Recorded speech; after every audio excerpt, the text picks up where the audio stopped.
It was a rainy day at the Zen monastery, and the roof was leaking. The master called 2 monks and asked them to bring something to catch the drops. The first monk returned with a bucket. The master was not impressed. The second monk returned with a basket. He was praised by the master. Why? I used that Zen Koan as an example in my video, Creative Guidance, but didn't give the solution. For those interested in the answer, I plan to put it in a pinned comment after a few days, but I have decided to make this short video about it instead.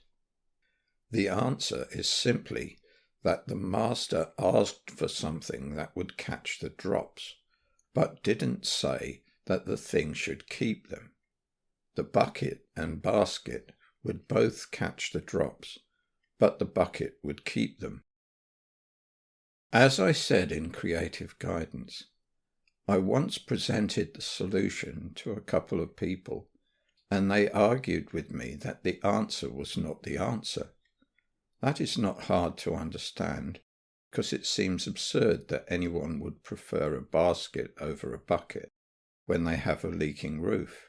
It takes a little knowledge about Zen to realize why the answer is the answer. The solution only seems absurd when one is in a mental rut of a non-Zen mind. Most people live in a mental rut of expectations that they have ploughed for themselves throughout their lives. Zen's aim is to transcend that in-the-box thinking. In that light, we see that the master was presenting the monks with an exercise. He was testing their awareness, whether they were present enough to listen to what he said and realize a Zen solution, rather than imposing their fixed ideas on the situation. The mental rut of usualness would see the situation and assume that the master wanted a bucket, because that is the usual thing to do with a leaking roof. Zen sees that usual mind as a kind of sleepwalking that prevents us from being fully present with our reality. This is an excellent example of something I didn't put in Creative Guidance. If someone knows very little about Zen, then even when they are given the answer, they don't see it.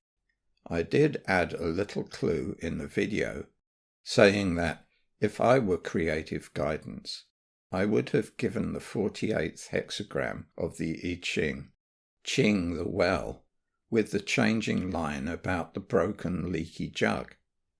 Now that I have explained the answer, it may be a lot easier to see why that clue is relevant.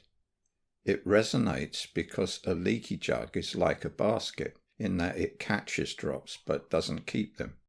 Even with that clue, however, it is not easy to see why the catching but not keeping of the drops is important, unless one already understands Zen enough.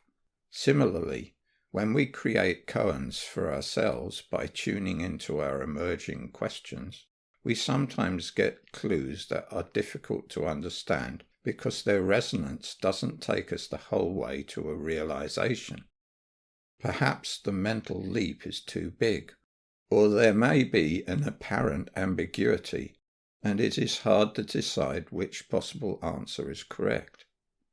In such situations, a conversation may be required to get to the bottom of things. At each stage, we need to craft a new question, asking for clarification. We need to describe what it is that we still don't understand and ask for a clue to help us see more clearly. If we do that well, we will eventually arrive at a single, unequivocal answer that we are confident is the answer. When that happens, all the clues along the way will be seen to be speaking with one voice, and we will understand what each one is saying. That is all for now. Thank you for your attention.